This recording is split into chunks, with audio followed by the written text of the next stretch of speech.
Sa ngalan ng Ama at ng Anak at ng Espiritu Santo. Amen. At upang tayo maging marapat na gumanap sa banal na piging, aminin natin ang ating mga kasalanan. Inaamin ko sa makapangyarihang Diyos At sa inyo mga kapatid, na lubha ako nagkasala sa isip, sa salita, sa gawa, at sa aking pagkukulang. Kaya isinasamo ko sa mahal na Birheng Maria, sa lahat ng mga anghel at mga banal, at sa inyo mga kapatid, na ako'y panalangin sa Panginoong ating Diyos. Kaawaan tayo ng makapangyarihang Diyos, patawarin tayo sa ating mga kasalanan, at patnubayan tayo sa buhay na walang hanggan. Amen.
Manalangin tayo. Ama naming makapangyarihan, ipagkaloob mong kami magkamit kailanman ng kalusugan at kagalingan sa aming katawan at kalooban. Pakundangan sa pagdalangin ng laging Birheng si Santa Mariang Mahal, kami naway mahangos sa hapis sa kasalukuyan at makinabang sa kaluwalhatiang walang katapusan. Sa pamamagitan ni Jesucristo kasama ng Espiritu Santo, magpasawalang hanggan. Amen.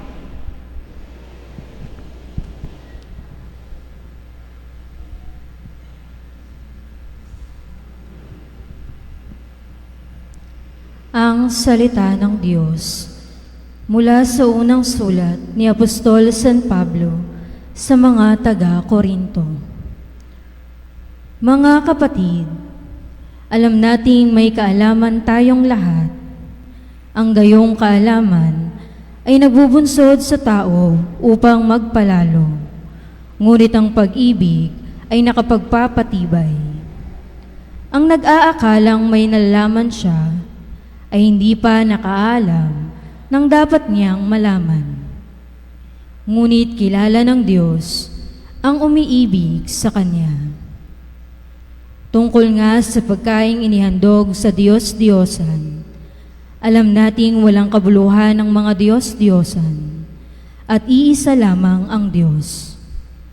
Bagamat may sinasabing mga Diyos sa langit o sa lupa, at maraming tinatawag na mga Diyos at mga Panginoon.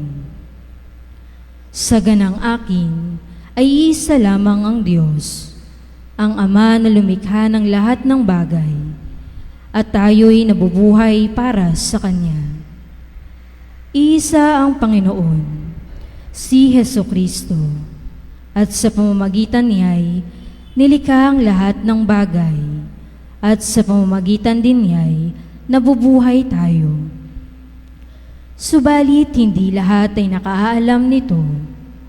May ilang nahirati sa pagsamba sa Diyos-Diyosan, kaya't hanggang ngayon, kapag kumakain sila ng ganitong pagkain, ang akala nila ay handog pa rin sa Diyos-Diyosan ang kanilang kinakain.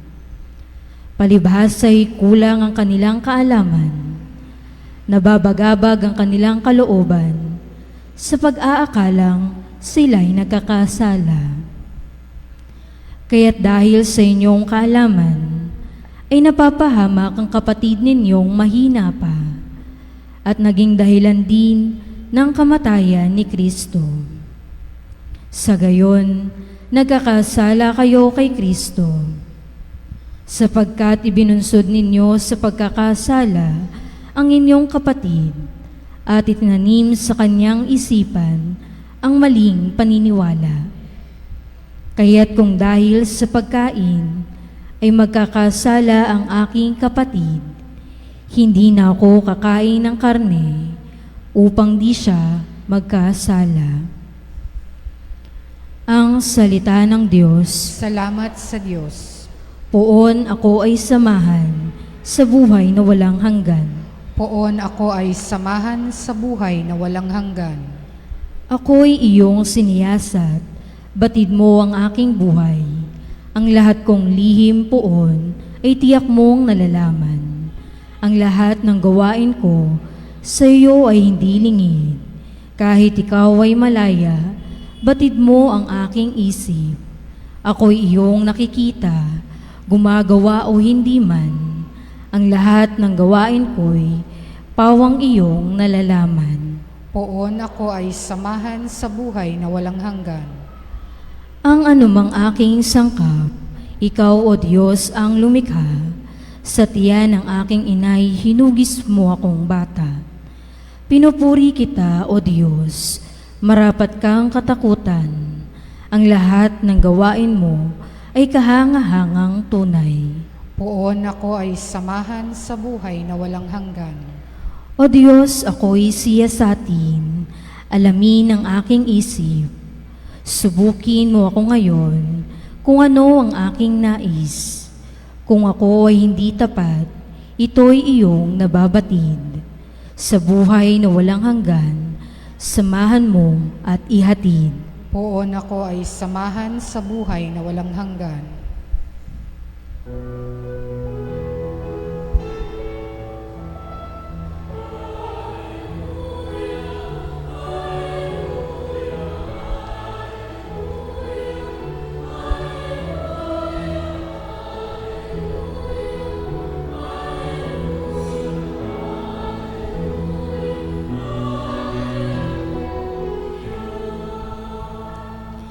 Sa pagmamahalan natin, ang Diyos ay ating kapiling, pag-ibig niya ay lulubusin.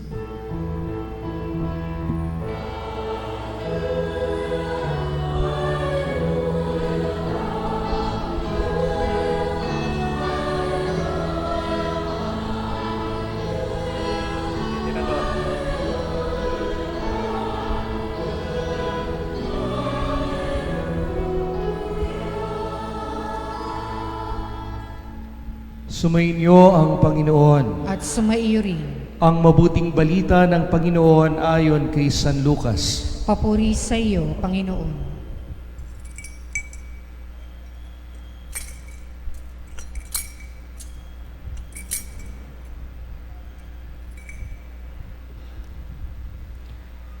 Noong panahong iyon, sinabi ni Jesus sa kanyang mga alagad, "Sinasabi ko sa inyo, mga nakikinig, ibigin ninyo ang inyong mga kaaway, gawan ninyo ng mabuti ang mga napopoot sa inyo, pagpalain ninyo ang mga sumusumpa sa inyo, idalangin ninyo ang mga umaapi sa inyo.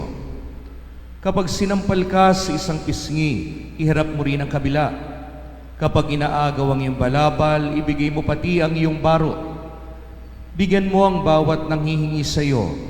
At kung may kumuha sa iyong ari-arian, ay huwag mo nang bawiin pa ang mga iyon. Gawin ninyo sa ibang ibig ninyong gawin nila sa inyo. Kung ang iibigin lamang ninyo ay ang mga umiibig sa inyo, ano pang gantimpala ang inyong hihintayin? Kahit ang mga makasalanan ay umiibig din sa mga umiibig sa kanila. At kung ang gagawan lamang ninyo ng mabuti ang gumagawa sa inyo ng mabuti, ano pang gantimpala ang inyong hihintayin? Kahit ang mga makasalanan ay gumagawa rin ito. Kung ang pahihiramin lamang ninyo ay ang mga taong inaasahan ninyo makababayad sa inyo, ano pang gantimpala ang inyong hihintayin? Kahit ang mga makasalanan ay nagpapahiram din sa mga makasalanan sa pag-asang ang mga ito'y makababayad. Sa halip, ibigin ninyo ang inyong mga kaaway at gawan ninyo sila ng mabuti. Magpahiram kayo na hindi umaasa ng anumang kabayaran. Sa gayon, malaking gantimpala ang tatamuhin ninyo at kayo'y magiging mga anak ng kataas-taasan. Sapagkat siya'y mabuti sa masasama at sa mga hindi marunong tumanaw ng utang na loob. Maging mahabagin kayo gaya ng inyong Ama. Huwag kayong humatol at hindi kayo hahatulan ng Diyos. Huwag kayong magparusa at hindi kayo parurusahan ng Diyos. Magpatawad kayo sa inyong kapwa at patatawarin kayo ng Diyos. Magbigay kayo at bibigyan kayo ng Diyos. Hustong takal, siksik, liglig at umaapaw pa ang ibibigay sa inyo. Sapagkat ang takalang ginagamit ninyo sa iba ay siya ring gagamitin ng Diyos sa inyo. Ang mabuting balita ng Panginoon. Pinupuri ka namin, Panginoong Hesukristo. Purihin at palakpakan natin ang Panginoon.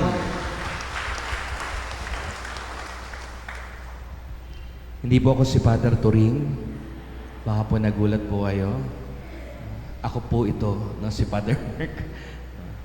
At sa araw na ito, tayo ay tinuturuan ng mga pagbasa upang tayo ay matawag na mga anak ng Diyos. Sinabi ni Jesus, upang kayo'y matawag na anak ng Diyos, tayo'y dapat na nagmamahal, nagpapakabuti, kahit pa sa mga taong hindi ka mahal-mahal at hindi mabuti sa atin. Ang hirap, ano? Sabi pa lang, sa simula pa lang, ibigin ninyo ang inyong mga kaaway. Aray ko po. Gawan ninyo ng mabuti ang mga napopoot sa inyo. Naku po. Pagpalain ninyo ang mga sumusumpa sa inyo. Naku rin po. Idalangin ninyo ang mga umaapi sa inyo. Kaya nyo pa? Kapag sinampal ka raw sa isang pisngi, ibigay mo pa ang kabila. Pabigat na ng pabigat to. Ito pa pinakamabigat. No? Bigyan mong mga nanghihingi sa iyo. At huwag kang humanap o maghintay ng kapalit. Huwag mo nang bawiin ang mga iyon. Ibig sabihin, huwag ka nang maningil. Kaya niya? Uutangan kayo, tas hindi kayo babayaran. Doon pa lang bagsak na tayo eh. No? Kaya sa mga social media, no, sa Facebook, no, marami ka maririnig dyan, mga kumari mo nagpaparinig. Magbayad ka na. May magpo-post pa, noong nangihiram, akala mo kay bait-bait. Noong sinisingil, sila pang galit. No? Talagang makikita mo may pinaghuhugutan si sister, may pinariringgan. Hindi ba't napakahirap matawag ng mga anak ng Diyos? Dahil kailangan mong maging mabuti gaya ng kabutihang ipinakita ni Jesus. Kailangan mong magmahal gaya ng pagmamahal na ipinakita ni Jesus. Kasi kung hindi natin sa susundin, ano pat naparito siya sa mundo? Hindi ba't siya'y nagkatawang tao upang ituro sa ating mga tao ang liwanag? Para siya'y maging tanglaw at tahakin natin, piliin nating tahakin ng daan patungong langit. Kaya ano pa ang pagiging Katoliko mo kung hindi ka susunod kay Kristo? Amen? Nagsasayang na lang tayo ng oras. Abay, naghihintay kayo ng 30 minutes para sa misa. Tapos pagkaraan naman ng misa, ang sama na naman ang ugali mo. Makikipag-away ka na naman. Makikipagbardagulan ka na naman. Sayang. Nag-aaksayanan tayo ng oras, ng pagod, ng pera, kung sa ating pagsamba sa Panginoon, hindi naman natin maisa sa buhay ang aral na iniwan sa atin ni Jesus. At ano po ang nagiging kalaban natin madalas sa paggawa natin at pagsubok natin magpakabanal at magmahal? Kasi nga, kung titingnan po natin ang mabuting balita, ito po yung tinatawag nating golden rule. Huwag mong gawin sa iba ang ayaw mong gawin sa iyo. Pero, hindi po ba ang problema sa golden rule na ito malaki? Ano po yung problema? Tingnan niyo po Kapag sinabi mong susundin mo ang golden rule, ibig sabihin, gagawa ka ng bagay sa iyong kapwa para ito rin yung gawin sa iyo. Magiging mabuti ka sa kanya para maging mabuti rin siya sa iyo. Hindi ka magiging masama sa kanya para hindi rin siya maging masama sa iyo. Pero sa realidad ng buhay, sige nga po, gaano katotoo ito? Kapag ikaw ay gumagawa ng mabuti, automatic ba mabuti ang kapwa sa iyo? Hindi. Kapag ka nga nagpautang ka, hindi naman ibig sabihin yung habag na ipinakita mo sa kanya ay habag na ipakikita niya sa iyo kapag ikaw naman yung nangangailangan ng perang hiniram niya. Naawa ka sa kanya, nalungkot ka para sa kanya, gumawa ka ng bagay na mabuti para sa kanya kasi alam mo naghihirap siya. Pero nung ikaw na yung naghihirap, wala na siyang pakialam sa iyo. Nakalimutan ka na, tinakbuhan ka na. Nagmahal ka, 100% binigay mo. Pinaglingkuran mo siya, pinaglalaba mo, pinagluluto mo. Noong una, fresh na fresh ka pa. Kamukha mo pa si Marian Rivera. Pero dahil sa pagmamahal mo sa asawa mo, pumangit ka na.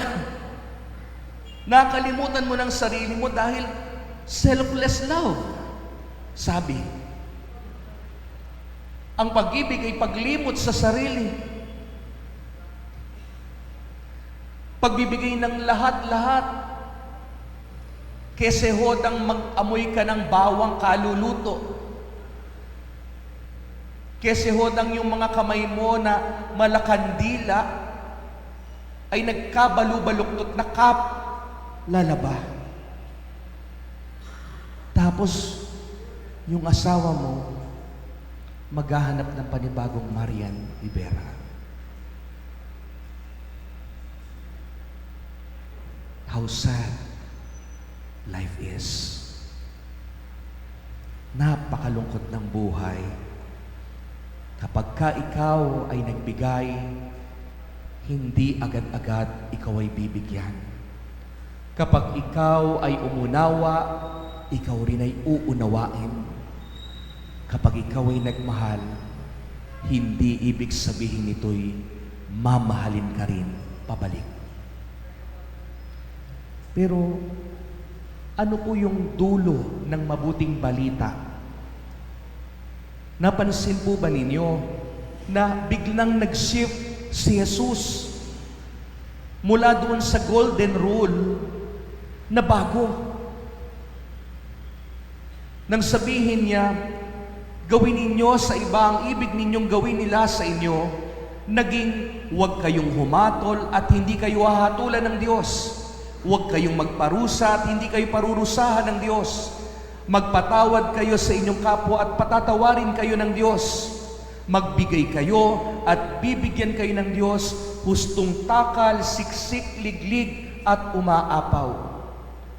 Sa makatuwid, itinuturo sa atin ni Jesus ng paggawa ng mabuti, ang pagmamahal ay hindi nakadepende sa tao.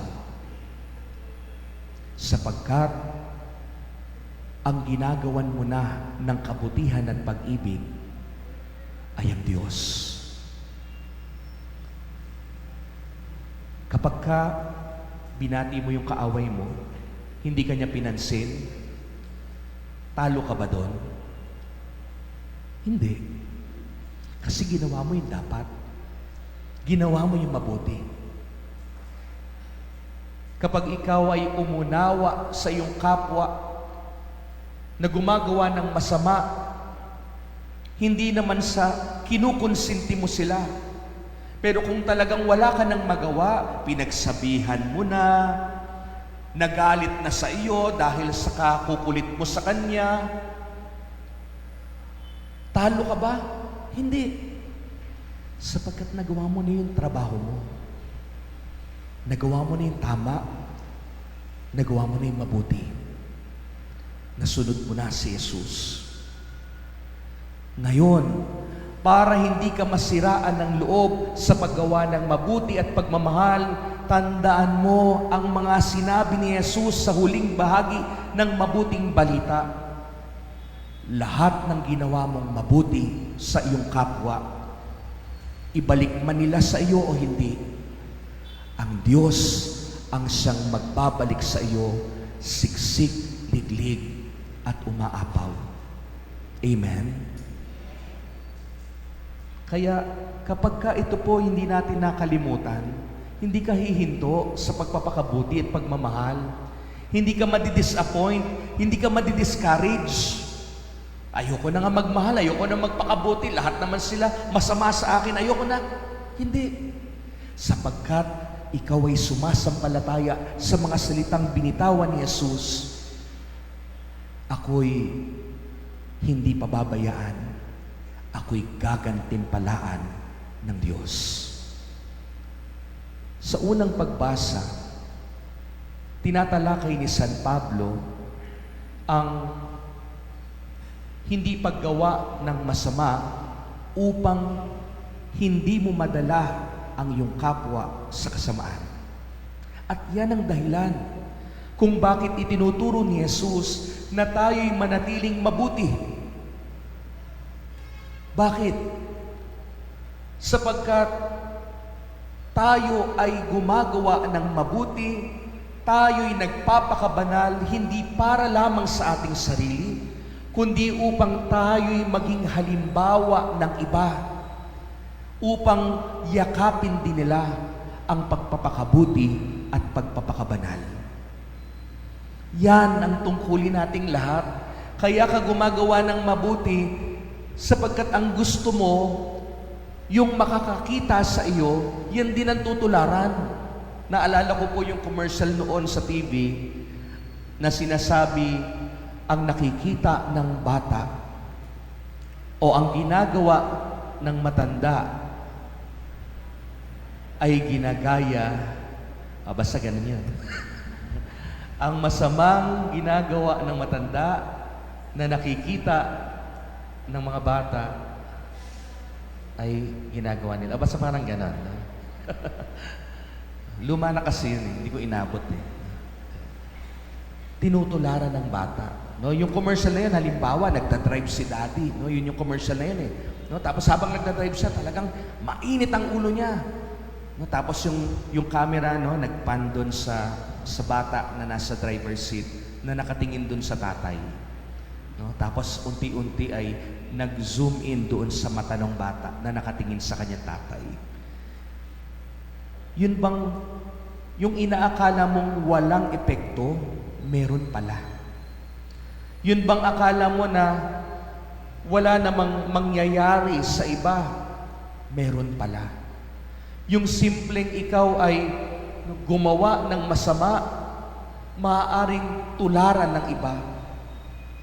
Kaya nga, yan ang paalala ni San Pablo, huwag na huwag kayong maging dahilan ng pagkakasala ng iba. Ipinahamak mo na nga ang sarili mo nang damay ka pa. Kaya, lagi mong piliin ang maging mabuti at magmahal. Sa bagay, sa bandang huli, hindi ka rin naman talo. Sapagkat hindi ka man suklian ng hinahagad mong sukli mula sa iyong kapwa. Nag-uumapaw naman ang biyayang nakaabang sa iyo mula sa kalangitan. Amen.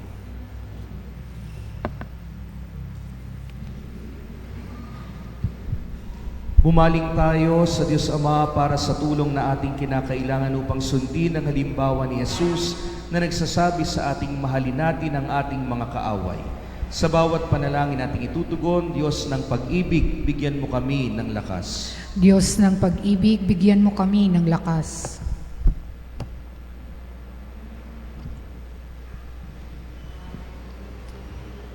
Ang mga pinuno ng simbahan, naway magbigay saksi sa kanyang sambayanan sa pamamaraan ng pagpapatawad, pag-ibig at kapatawaran upang masalamin ang kabanalan ng Diyos sa daigdig. Manalangin tayo sa Panginoon. Diyos ng pag-ibig, bigyan mo kami ng lakas. Yaong may galit at pait sa kanilang kapwa, naway mapagtanto na naghihiwalay lamang sa kanila sa Diyos ang pagsunod sa kanilang hinanakit at suklam. Manalangin tayo sa Panginoon. Diyos ng pag-ibig, bigyan mo kami ng lakas. Ang mga pamilyang pinaghiwalay at nahati dahil sa kanilang kawalang bahala sa isa't isa, naway mapanumbalik ang dating pagkakasundo at alab ng samahan. Manalangin tayo sa Panginoon. Diyos ng pag-ibig, bigyan mo kami ng lakas. Ang mga may sakit, naway magkaroon ng kapayapaan ng isip na lumalago sa pagpapahalaga nila sa kanilang natatanging bahagi ng pakikiisa kay Kristo sa kanyang pagpapakasakit. Manalangin tayo sa Panginoon. Diyos ng pag-ibig, bigyan mo kami ng lakas. Ang mga yumao, naway makibahagi sa kapayapaan at kaligayahan ng kaharian ng Diyos. Manalangin tayo sa Panginoon. Diyos ng pag-ibig, bigyan mo kami ng lakas. Ama naming Diyos, alam mo kung ano ang mabuti para sa amin. Tanggalin mo nawa sa aming mga puso ang mga hinanakit at basbasan mo ang aming pagsusumikap na mahalin ang lahat ng aming kapwa. Hinihiling namin ito sa ngalan ni Kristong aming Panginoon. Amen.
Manalangin kayo mga kapatid upang ang paghahain natin ay kalugdan ng Diyos sa amang makapangyarihan.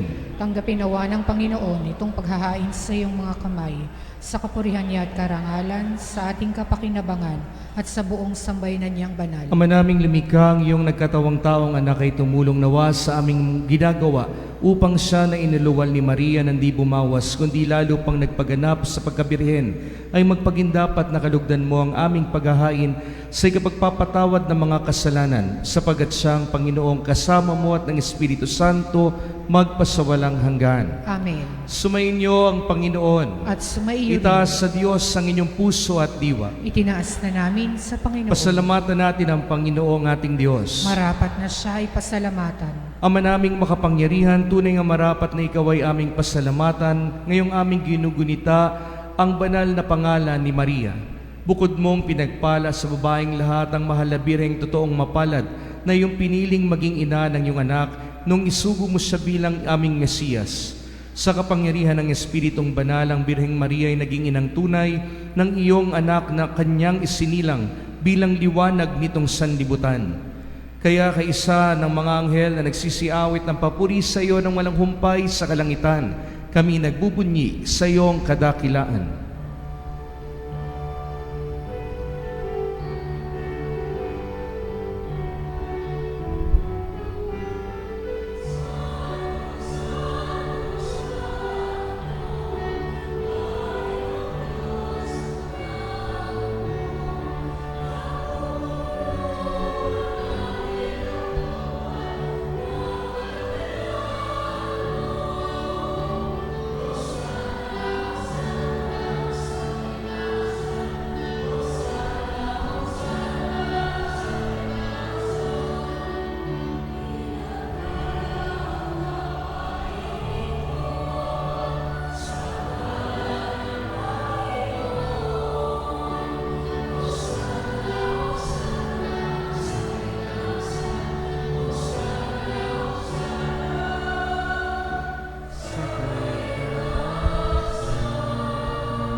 Ama naming banal, ikaw ang bukal ng tanang kabanalan, kaya't sa pamamagitan ng iyong Espiritu gawin mong banal ang mga kaloob na ito, upang para sa aming maging katawan at dugo ng aming Panginoong Jesucristo.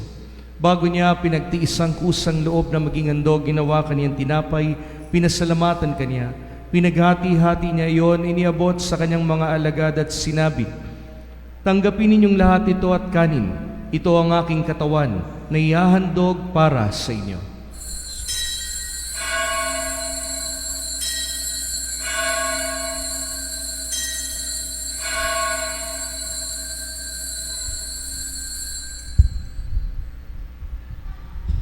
Gayun din naman, nung matapos ang hapunan, ninawakan niya ang kalis, muli kanyang pinasalamatan. Iniabot niya ang kalis sa kanyang mga alagad at sinabi, "Tanggapin ninyong lahat ito at inumin. Ito ang kalis ng aking dugo, ng bago't walang hanggang tipan.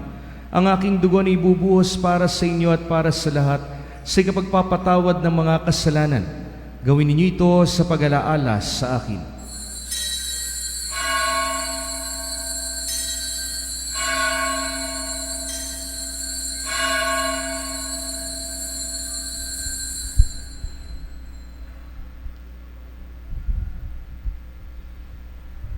Ang misteryo ng pananampalataya.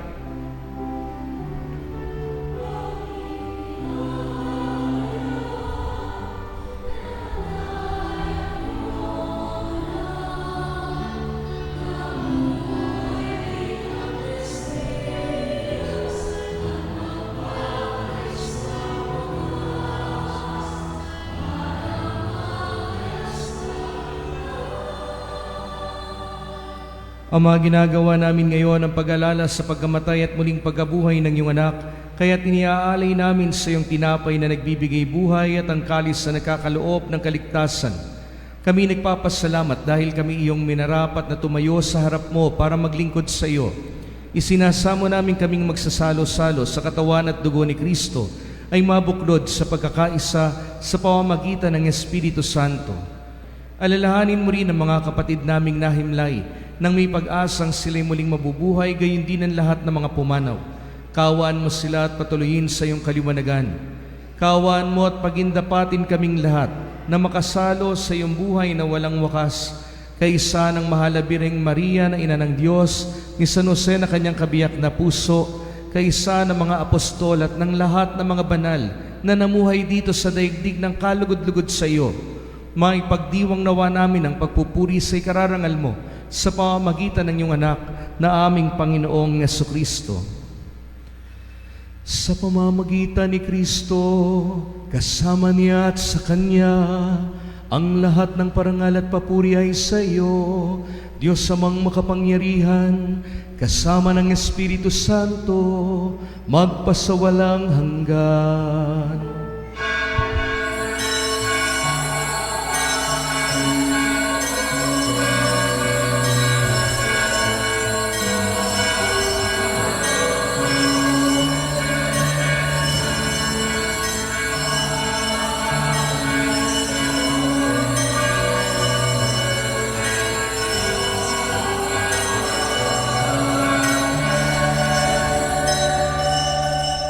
Bilang mga anak ng Diyos, lakas loob tayong tumawag sa Ama. Awitin natin ang Ama namin.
Hiniling namin kami diya sa lahat ng masama pagkalooban ng kapayapaan araw-araw, iligtas sa kasalanan at ilayo sa lahat ng kapahamakan. Samantalang aming pinananabikan ang dakilang araw ng pagpapahayag ng tagapagligtas naming si Jesucristo.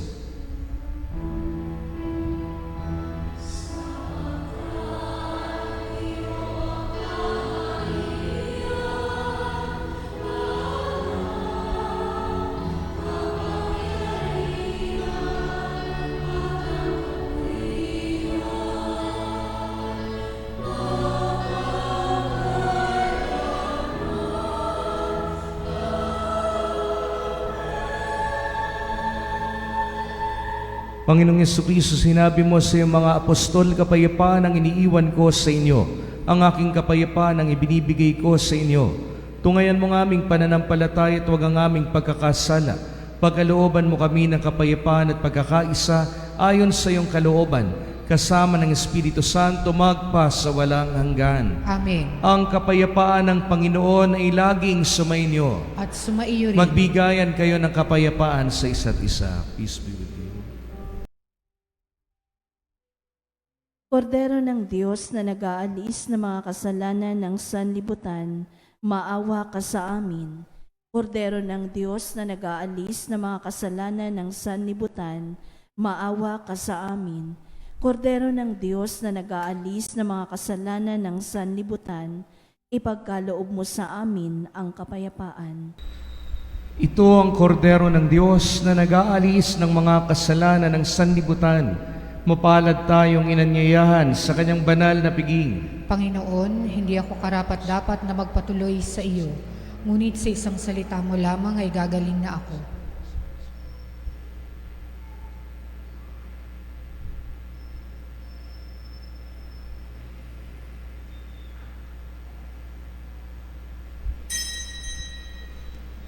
Tahimik po nating ihanda ang ating sarili para sa banal na komunyon. Gagawin po natin ito ayon sa hanay ng inyong upuan. Lalapit po ang ating mga osterites para sa inyong pagpila. Ipinaaalala po sa lahat na bago magkomunyon ay ibaba na ang face mask at tanggapin ang banal na sakramento ng may lubos na paggalang at pagsamba. Huwag itong hayaang mahulog at kainin agad ang ostya matapos tanggapin. Maraming salamat po.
Manalangin tayo.